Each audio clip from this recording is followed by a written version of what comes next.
Hoje no Está Escrito, um programa todo especial sobre a lei de Deus. Eu espero que você fique conosco para uma discussão muito importante com o nosso convidado especial vindo diretamente do Brasil, Dr. Alberto Chin.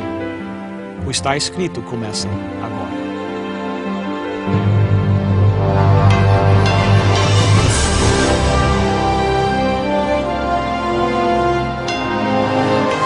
Venceu a prova do tempo.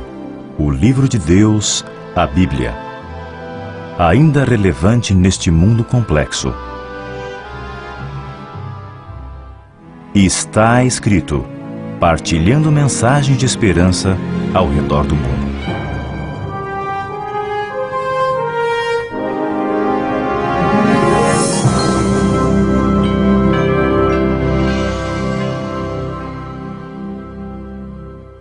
Bem, gostaríamos de dar as boas-vindas aos nossos telespectadores a mais um programa do Está Escrito. E de maneira muito especial também agradecer ao nosso convidado especial, Dr. Chin, que vem do Brasil. Muito obrigado por o senhor ter aceito nosso convite para estar aqui conosco. É uma grande satisfação participar desse programa tão importante, tão querido e que tantas pessoas apreciam. Obrigado, foi um prazer para nós. Dr. Chin, para nós, para o benefício de alguns dos nossos telespectadores, conte um pouquinho a respeito do senhor, né, que o senhor nasceu e o trabalho que o senhor faz hoje lá no Brasil.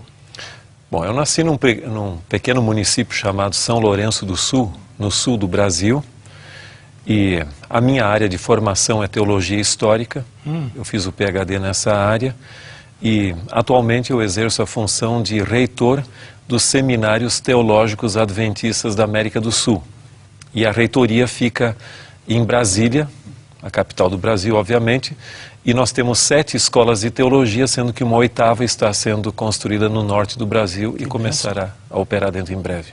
Que bênção! E o senhor aceitou o nosso convite para nos ajudar a melhor entender a lei de Deus. Na minha maneira de ver, para mim os 10 mandamentos estão sendo atacados por tudo quanto é lado. No mundo secular, ou esse mundo pós-moderno, o pessoal diz que não existe uma lei, que na realidade não existem os absolutos, o bem e o mal, tudo é cinza, não existe aquela... E até que eu entendo essa ideia desse mundo não cristão. Mas parece que até mesmo dentro do mundo cristão, existem cristãos que estão dizendo que ou a lei de Deus foi abolida, ou que nós não precisamos obedecer a lei, que nós somos salvos pela graça, então a lei não tem nada a ver. E eu achei importante que nós convidássemos o senhor para nos ajudar a entender melhor, dentro de um contexto bíblico, o propósito da lei de Deus e por que tem. E será que a obediência à lei, o nosso comportamento ainda tem algum valor no dia de hoje? E por isso é que o senhor está aqui para nos ajudar. É um prazer. Nós encontramos a lei de Deus uma das vezes no capítulo 20 do livro de Êxodo, mas a lei de Deus já existiu antes de aparecer aqui no Sinai? A lei de Deus sempre existiu? Ou será que isso foi uma invenção desse momento para Deus criar uma ordem no povo? O que o senhor nos explicaria sobre isso? Veja, há pessoas que argumentam que a lei teria iniciado ali no Sinai para os judeus. Mas, voltando a essa questão que você mencionou inicialmente, que é a questão de que nós não temos lei e que a lei não é necessária. Uma das melhores formas, como disse uma vez um teólogo, de se entender a importância de algo é negar aquele algo. Vamos supor o seguinte, a lei diz não matarás. Então quer dizer que agora eu estou liberado para matar seres humanos?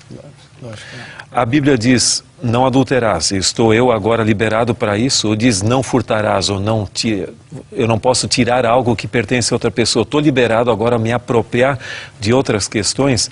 Então, muitas vezes, quando alguém vem com uma ideia, ela nem sempre mede as últimas consequências da sua ideia. Então, se nós negássemos os mandamentos, nós estaríamos construindo uma antissociedade, porque a vida social precisa de ter alguns parâmetros. Agora, lendo os próprios 10 mandamentos, nós vemos que muitos desses mandamentos realmente são princípios que toda a sociedade precisaria viver. Agora, ainda que eu queira dizer que, quem sabe começou ali no Sinai, nós temos algumas declarações, por exemplo, no livro de Salmos, que fala da eternidade da lei de Deus. Você vai ver, por exemplo, um texto interessante, que é o de, no caso do livro do Eclesiastes, o capítulo 12 e o verso 13. Aqui nos é dito o seguinte: de tudo que se tem ouvido, a suma é: teme a Deus e guarda os seus mandamentos, porque isso é dever de todo o homem. Então, existem mandamentos morais que não se restringem à nação de Israel, mas são deveres de todos os seres humanos. E aqueles exemplos que eu mencionei, eu acho que tem essa aplicabilidade. E se você der uma olhada também, por exemplo, no próprio livro do Gênesis, nós temos evidências ali claras de que os mandamentos não começaram com Moisés no Sinai, mas, por exemplo, Gênesis 26 e o verso 5, falando da experiência de Abraão, que viveu muitos anos antes de Moisés, e diz ali: porque Abraão obedeceu a minha palavra e guardou os meus mandamentos e os meus preceitos e os meus estatutos e as minhas leis. Então temos evidências no próprio texto bíblico que apontam para a existência de mandamentos e leis anteriores ao decálogo sendo proclamado no próprio Sinai. Agora, o pós-moderno diz, mas na realidade, o pós-moderno diz assim, mas será que é preciso uma lei para dizer não matarás, para nós sabermos que matar é errado? Ou não roubarás? Será que é preciso essa lei? O mundo inteiro não sabe que roubar é mal e matar é errado? Será que é preciso uma lei para nós sabermos isso? Veja, é interessante, isso são evasivas que eu uso, ou que a pessoa usa para poder se ver livre da lei de Deus. Mas em realidade, se com a lei sendo conhecido, nosso mundo já enfrenta problemas muito sérios, imagine se a lei não existisse. Toda a sociedade tem uma lei. Agora, se nós argumentarmos contra a lei, nós estamos promovendo o que se chama de anarquismo. E aí eu não sei a que ponto a nossa sociedade vai chegar. Se com a lei já é difícil, quanto mais sem ela. Agora, nós temos que reconhecer alguma coisa, que cristianismo é a religião da restauração dos valores absolutos da fé. Há coisas que não mudam, que existem. Se Deus é um só, a sua lei também deve ser uma só. E ele deve ter uma vontade expressa. Agora, quando eu digo que não preciso de lei, que é uma expressão do caráter de Deus, eu estou também negando a própria existência de Deus. Num mundo onde temos muitos deuses e muitos senhores, podemos também ter muitas leis conflitantes. Aliás, os terroristas que atacaram Nova York no dia 11 de setembro, para eles estavam seguindo uma lei deles. Naquele ataque que matou 3.000 pessoas em Nova York, para eles estava certo. Para o resto do mundo estava errado. Mas para eles pensavam que estavam certos. Não resta dúvida, se nós queremos ter um mundo melhor e queremos realmente construir uma sociedade justa, nós precisamos de ter uma lei moral que seja aceita universalmente. Agora, se a minha lei é uma e a sua lei é outra, e quem sabe de algum de nossos telespectadores tiverem uma outra lei, a sua lei pode ser preservar a vida, mas a minha lei é tirar a vida. Então nós nunca vamos chegar a um ideal em termos de valores morais. E realmente os 10 mandamentos são o padrão, o resumo praticamente, e o texto bíblico até chama essa de lei do amor. Não é a lei que nos tolhe a liberdade, mas é a lei que nos faz viver justamente conosco mesmo e com os demais. Vamos olhar a lei de Deus, que eu acho que mesmo até na maneira que a lei é estruturada aqui, existem algumas lições até que interessantes, né? Quem sabe o senhor podia nos comentar um pouquinho sobre isso, sobre a estrutura aqui da lei, que eu acho interessante. É interessante. Indo um pouquinho no contexto, você sabe que o povo de Israel era cativo no Egito. E ali perdeu muito dos valores morais e religiosos numa sociedade totalmente politeísta, com outros valores. E Deus tira o seu povo do Egito e então leva ao Sinai e ali proclama a sua lei. Algumas pessoas creem, ou pelo menos acreditam, que os 10 mandamentos têm um teor legalista. Ou seja, que é uma lei da negação, porque muitos dos mandamentos começam com não, não, não. Então que nos tolhe a liberdade, mas não é o caso. É interessante que em Êxodo 20, onde aparecem os 10 mandamentos, nós temos os 2 primeiros versículos que normalmente são deixados de fora quando se lê a lei. Certo. Mas essa é a pequena introdução aos 10 mandamentos, onde nos é dito: então falou Deus todas estas palavras: eu sou o Senhor teu Deus, que te tirei da terra do Egito, da casa da servidão. Então, em primeiro lugar, Deus proclama a sua salvação. Ou, em outras palavras, ele relembra a salvação que já foi operada anteriormente. Deus primeiro salvou o seu povo do Egito, traz para lá e agora ele proclama a sua lei. É interessante que é um grande teólogo alemão já falecido chamado Gerhard von Rath, e ele comentando na sua teologia do Antigo Testamento o Deuteronômio, porque o livro do Deuteronômio é a repetição da lei de uma forma oral. E ele diz ali que no Deuteronômio, antes dos imperativos, vem os indicativos. Isso pode parecer um pouquinho complicado, mas o que significaria? Antes do imperativo, faça isso, não faça aquilo, vem o indicativo da salvação. Deus salva o seu povo, coloca em condição de obediência e diz: veja, agora que você está salvo, obedeça à minha vontade e à minha lei. E aqui nós temos primeiro a declaração da graça de Deus. Ou seja, a graça, eles foram salvos pela graça. E até no Deuteronômio é dito o seguinte: o Senhor vos escolheu não porque fossem os mais poderosos, mais numerosos, mas porque o Senhor vos amava. Certo. E agora, quando nós entramos diretamente nos 10 mandamentos, lembra que quando Deus proclamou a sua lei no Sinai, e depois ele escreveu em 2 tábuas de pedra, não em uma só, em 2.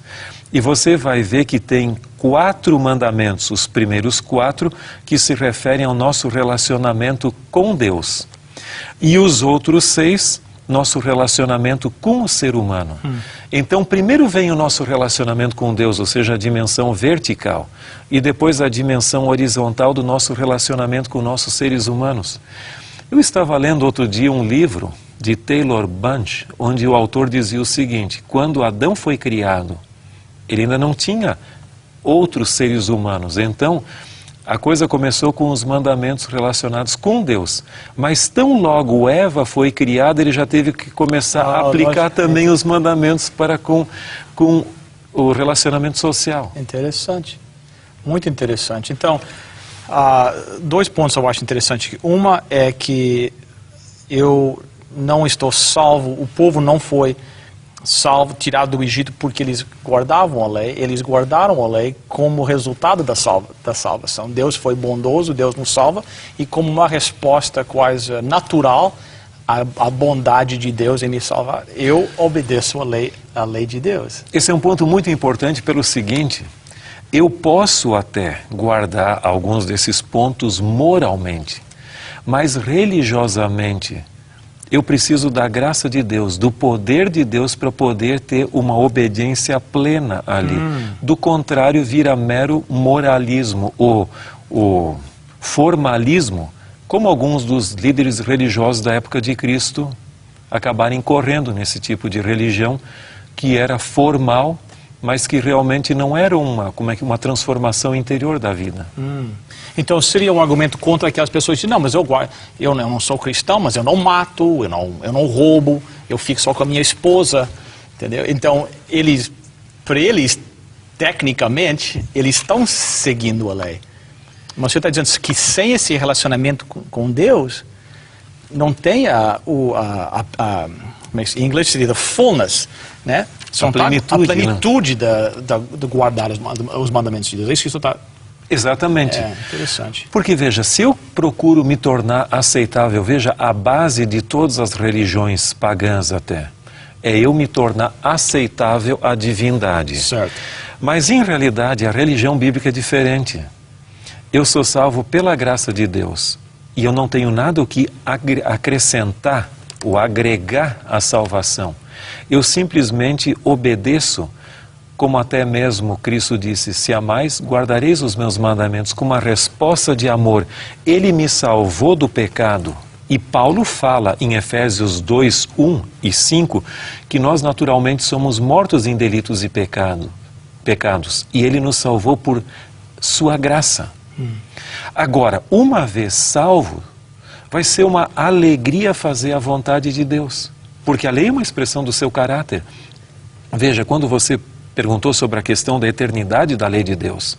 Se nós entendemos os mandamentos morais da lei de Deus como sendo uma expressão do caráter de Deus, da sua vontade, se Deus é eterno, consequentemente a sua lei deve ser eterna, Okay. A não ser que eu digo que Deus numa época cria de um jeito e depois virou para outro lado. Lógico. Mas isso aí seria totalmente inadmissível, né? Certo. Interessante. Então, a minha resposta à lei de Deus não é apenas, como é que se diz, a ausência. Por exemplo, algumas pessoas pensam que eu posso me fechar num quarto, entendeu?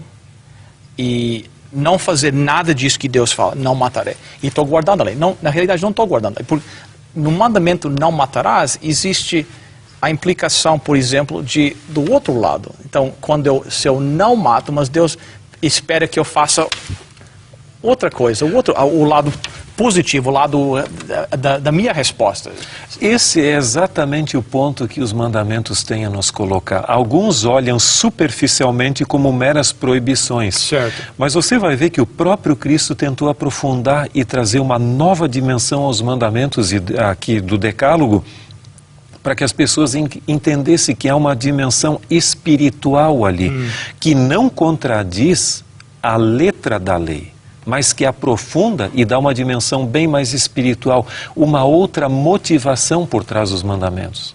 Gostaria de falar um pouquinho sobre isso, sobre essa aplicação assim, prática dessa exibição da lei na nossa vida. Veja, eu creio que nós não conseguiremos entender bem o que a lei representa para nós como cristãos, se a gente não tiver em mente uma promessa que se encontra em Jeremias, o capítulo 31, os versos 31 a 33, que para mim é um dos textos mais bonitos sobre a lei que nós encontramos no próprio Antigo Testamento. Jeremias 31. Versos 31 a 33. Okay. E aqui nos é dito o seguinte: eis que vem dias, diz o Senhor, em que firmarei nova aliança com a casa de Israel e com a casa de Judá. Não conforme a aliança que fiz com seus pais no dia em que os tomei pela mão para os tirar da terra do Egito, porquanto eles anularam a minha aliança. Não obstante eu os haver desposado, diz o Senhor. Porque esta é a aliança que firmarei com a casa de Israel depois daqueles dias, diz o Senhor. Na mente lhes imprimirei as minhas leis e também no coração lhes inscreverei. Eu serei o seu Deus e eles serão o meu povo. Nesse texto tem alguns pontos muito importantes. Em primeiro lugar, aqui fala da nova aliança. Lembram que Paulo faz aquele contraste entre a velha aliança e a nova aliança. Alguns creem que Deus ensinou um caminho equivocado com a antiga aliança, mas o próprio texto diz que, o verso 32, eles anularam a minha aliança. O povo anulou. O povo? Não Deus. Não.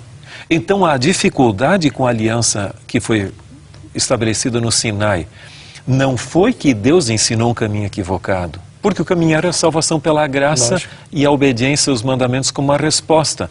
Mas o povo mal interpretou aquele concerto. E agora Paulo pega essa má compreensão e diz: isso não serve para nada. Nós precisamos de uma nova aliança.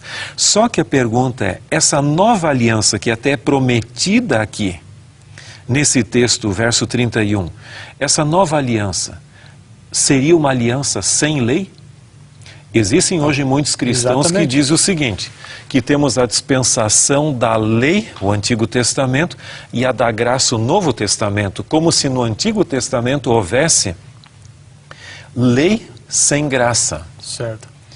E o Novo Testamento, graça sem lei. Isso é uma contradição terrível, porque em realidade a nova aliança também teria uma lei. Certo, lógico. E aqui o texto bíblico diz ali, aquela mesma lei, não outra lei, a própria lei lá do Sinai, que foi escrita em tábuas de pedra, haveria de ser escrita agora internalizada, ou interiorizada, como quiser, na mente e no coração. E veja, esta promessa de Jeremias aqui, ela é cumprida por Cristo no Sermão da Montanha. O Sermão da Montanha é a interiorização da lei do Antigo Testamento. Então, se nós... Então, o problema da primeira aliança, será que eu estou entendendo certo? Era exatamente que não estava escrito na mente deles nem no coração. Era uma obediência externa e não internalizada. Mero formalismo, exatamente aquilo que você falou. O indivíduo vai lá e diz, eu não mato, eu não roubo, estou cumprindo a lei. Sim, mas ficou simplesmente algo exterior, quando o coração mesmo não seguia o que deveria ser. Desculpa, eu interrompi o senhor. Não, mas muito apropriado. Vamos abrir a Bíblia ali no Sermão da Montanha, que é Mateus capítulo 5 em diante, onde nós temos o início do sermão, que vai até o capítulo 7, seria o capítulo 5, 6 e 7. Veja, Jesus fala ali das bem-aventuranças no início. E aquilo é exatamente, para nós parece ser tão confortador, mas é uma pancada, assim dizendo, no formalismo religioso. Bem-aventurados os limpos de coração, o verso 8 ali. Então Jesus está falando não do exterior, do interior. Tudo bem que vocês estão limpinhos por fora, mas o que precisa é limpar o interior. Exatamente. E quando você vai no verso 17, Mateus 5, 17 é dito, não penseis que vim revogar a lei ou os profetas, não vim para revogar, vim para cumprir. Porque em verdade vos digo que até que o céu e a terra passem, nenhum i ou um tio jamais passará da lei, até que tudo se cumpra. E aí continua. Agora, quando você for ver, aqui está o princípio. Jesus mesmo diz, eu não vim abolir a lei, eu vim cumprir, ou seja, ainda dá maior força. E por incrível que pareça, ele passa a citar mandamentos.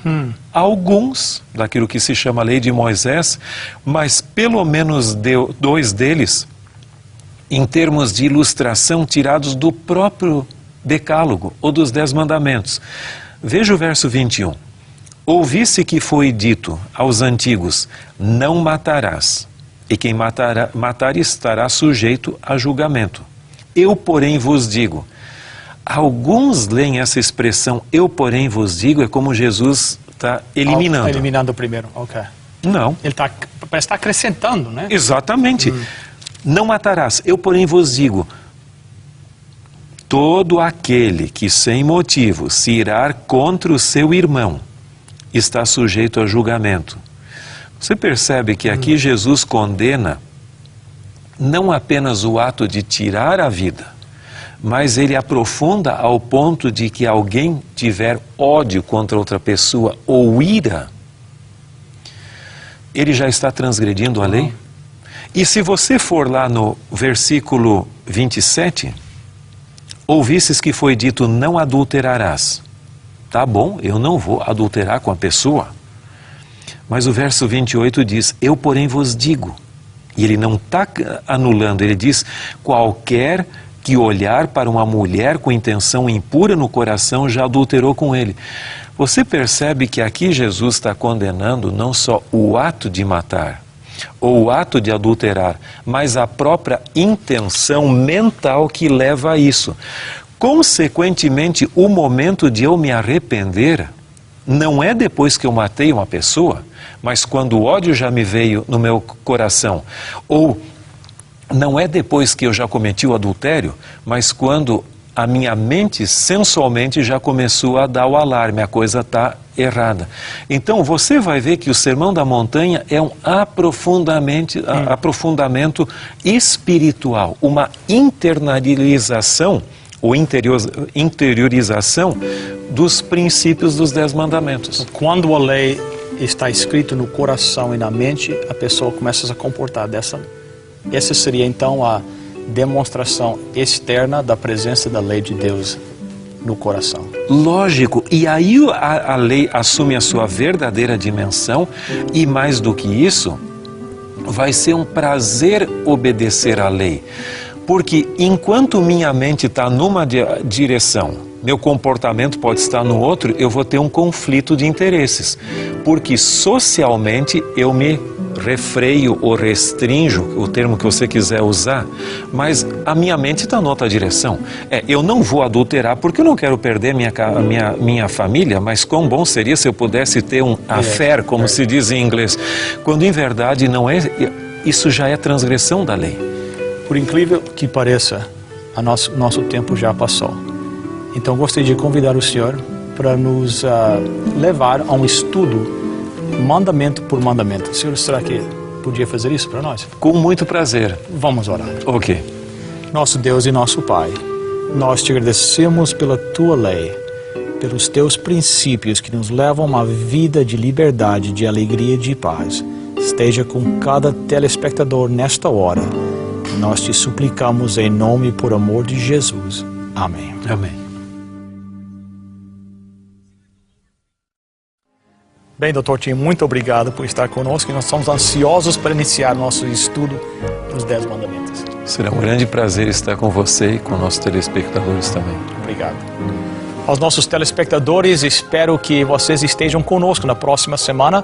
No entretanto, lembre-se de visitar nosso website, estaescrito.ca. Até lá, lembre-se, está escrito: nem só de pão viverá o homem, mas de toda a palavra que procede da boca de Deus.